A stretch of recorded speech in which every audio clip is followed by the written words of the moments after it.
You're listening to Civic Media. You can tune into any of our live shows on any radio station across the state with the Civic Media app. Find us in your phone's app store and listen anytime, anywhere. This is your WGBW Daily News Roundup for the Talk of Green Bay, 97.9 FM and 1590 AM. For 97.9 WGBW News, I'm Lisa Hale. Green Bay Area Public Schools trustee Cal Lee has resigned his position on the board after a local newspaper did a deep dive into whether or not he lives in the school district he was helping to govern. We reported yesterday afternoon that the Green Bay Press-Gazette investigated a tip that Lee does not live in Green Bay, but rather has a home in Hobart, which is not part of the district. The school district sent a press release at 4:30 yesterday afternoon announcing Lee resigned. The school district said the board will review a timeline and process to appoint a new board member at a future meeting. An election will be held in April 2026 to officially fill the seat. Meanwhile, the Republican Party of Brown County has asked Brown County DA David Lassie to launch a criminal investigation into what they called residency fraud. The Joint Finance Committee has started work on the state budget. Yesterday, they voted down a lot of Governor Tony Evers' budget proposal, and that's not a surprise. It's been their strategy. Republicans essentially take the governor's budget down to the studs and basically start over. GOP members released their plan to nix about 600 proposals from the Evers plan. It's a long list. They're cutting measures to legalize marijuana, eliminate taxes on personal care products, give child care centers subsidies now that child care counts has ended, and increase taxes for the richest Wisconsinites. Republicans want a separate tax cut, while Democrats and the governor want any tax cuts to be included in the budget. State Senator Howard Markline says it's about to be a long month or month and a half as they negotiate. A credible threat has forced a Wisconsin congressman to miss votes and reschedule a town hall. Civic Media's Joanne Krulatz has that story. According to a statement from Representative Derek Van Orden's office, the threat against the 3rd Congressional District Republican's family was made via a letter delivered to his Washington, D.C. office. Van Orden's office says the threat involved his wife, children, and grandchildren. Because of the threat, Van Orden won't attend votes on Capitol Hill and is rescheduling an upcoming town hall. Democratic Representative Mark Pocan, who represents Wisconsin's 2nd Congressional District, condemned the threat against Van Orden, saying no elected official should receive death threats. Mother's Day is this weekend. Many choose to honor the emotional and mental sacrifices made in the journey of motherhood. But what about the physical sacrifices? It isn't always easy, and the experience is different for every person who has ever given birth. Dr. Kristen Lyerly says the effects of pregnancy on a woman's body take a while to resolve. It's not joyful for everyone. It is for many people, but not for everyone. And importantly, it's not over when the baby comes out. It takes a year for your body to recover from a pregnancy. The Dr. Kristen Lyerly Show airs weekends on all Civic Media radio stations, but you can hear more of this interview on this week's issue of New Wisco Weekend, Saturday at 8 and Sunday at 11 on WGBW. Nearly half of Wisconsin's college students could be affected by proposed federal changes to the student loan system. The legislation would make changes to repayment plans and cuts to the Pell Grant program for low-income students, including eliminating Pell Grant eligibility for students who are enrolled at less than half-time. Over 95,000 Wisconsin students received Pell Grants in 2024, and half of the students in the universities of Wisconsin receive federal aid. The legislation would also cap graduate student borrowing at $100,000. The Wisconsin teenager caught up in an international terror investigation has entered a plea to state charges. Stuart J. Waddles has more. 17-year-old Nikita Kassup appeared in Waukesha County Court this week, pleading not guilty to charges tied to the deaths of his mother and stepfather. Authorities say Kassup was arrested in Kansas after allegedly killing his parents and taking off with their car, cash, and the family dog.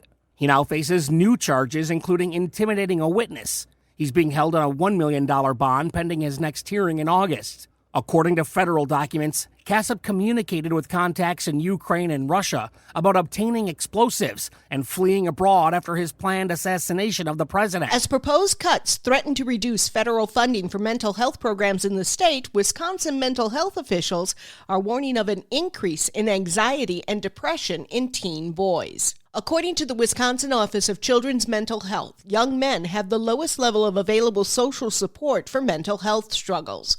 A youth risk behavior survey conducted in 2023 also found that over one-third of high school boys in the state reported issues with anxiety, and about a quarter of them reported feelings of depression. Saturday, letter carriers across the country, and yes, here in Wisconsin, will collect food for the annual Stamp Out Hunger food drive.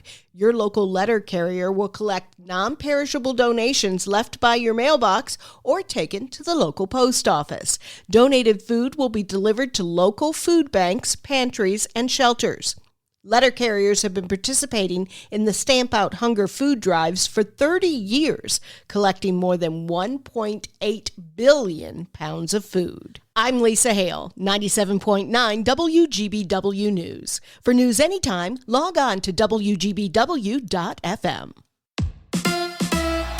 Milwaukee heads to Florida for a 3-game series. Hi, I'm Jimmy Kuska filling in for Mike Clemens. After taking 2 of 3 games from the Houston Astros this week to get back to 500, the Brewers are taking on the Tampa Bay Rays for a 3-game set this weekend. The Rays are currently on a 3-game losing streak and sit 5 games below 500. Milwaukee is 3 games back in the NL Central. The NBA playoffs continued tonight. Last night it was the Minnesota Timberwolves blowing past the Golden State Warriors 117-93 to even up the series at a game apiece. Tonight's games include the Pacers taking on the Cavaliers, where Indiana leads 2-0, and the Nuggets taking on the Thunder in a series currently tied at a game apiece. The NFL is announcing its schedule next Wednesday in full, but the league announced that it will release select games on its broadcast partners. Several games will be announced between CBS, Fox, NBC, and ESPN, as well as streaming platforms Amazon Prime and Netflix on Monday and Tuesday. The full schedule will then be announced Wednesday at 7 p.m. on the NFL Network. Lower-seeded teams in the WIAC Baseball Championship won both games yesterday as Platteville and Oshkosh advanced. They'll square off today. La Crosse and host Whitewater play in an elimination game to start things off today. One of those 4 schools will be crowned conference champion tomorrow afternoon at the end of the double elimination tournament. Today is the start of the WIAC Softball Championship at top-seeded Whitewater. Oshkosh is the number 2 seed. Both Whitewater and Oshkosh have a bye until tomorrow's semifinal round. Platteville takes on La Crosse, while Stevens Point gets Eau Claire. The winners today will play tomorrow in the semifinals, followed by the WIAC Championship game. Filling in for Mike Clemens, I'm Jimmy Kuska with Civic Media Sports.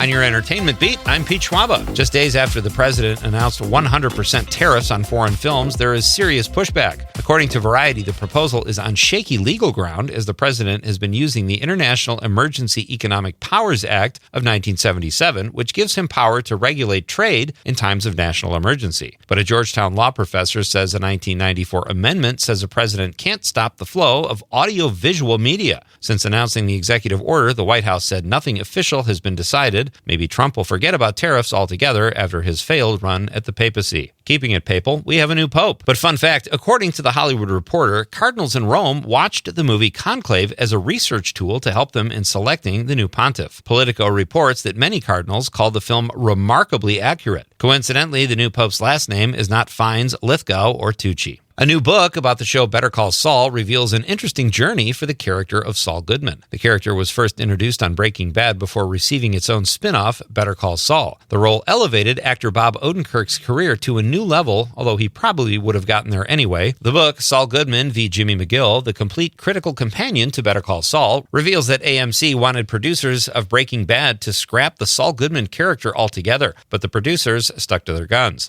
Saul first appears in Season 2 of Breaking Bad, but before he went by that moniker, he was Jimmy McGill, as we learned in the prequel, Better Call Saul. Also a fun fact, the Saul Goodman character was almost played by actor Michael McKean, who played Jimmy McGill's older brother Chuck, also a lawyer on Better Call Saul. I realize this only makes sense if you are a fan of both shows. If you've got 800 smackers burning a hole in your pocket, you could see Jerry Seinfeld live. Seinfeld will be performing at Madison's Overture Center on May 30th. I recommend going to the Overture Center's website, where tickets start anywhere from $70 to $90. But if you want to sit close enough to make sure Jerry flosses those piano keys, make sure you get your tickets off the Overture site, where they are a pricey $500, but still $300 cheaper than other outlets. If you're thinking about heading to Summerfest this year, make sure you check their website. Wednesday on Nightlight, Milwaukee Journal-Sentinel music writer Piet Levy told me a lot of acts have been added since the lineup was announced in February. This year's performers include The Killers, Def Leppard, Lainey Wilson, Gigi Perez, Billy Corgan and his new band. And if you're feeling retro, check out the Isley Brothers, Rick Springfield, and Devo. The event takes place over the course of 3 weekends and opens in about 6 weeks. For more showbiz fun, tune in to Nightlight with me, Pete Schwaba, weeknights from 6 to 8 p.m. on the Civic Media Radio Network.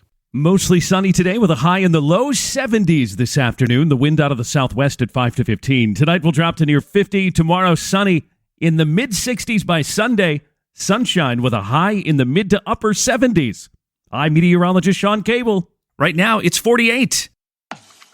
That's your WGBW Daily News Roundup from Civic Media. Subscribe to this podcast on Spotify, Apple, or wherever you find your podcasts. Find more news at WGBW.FM.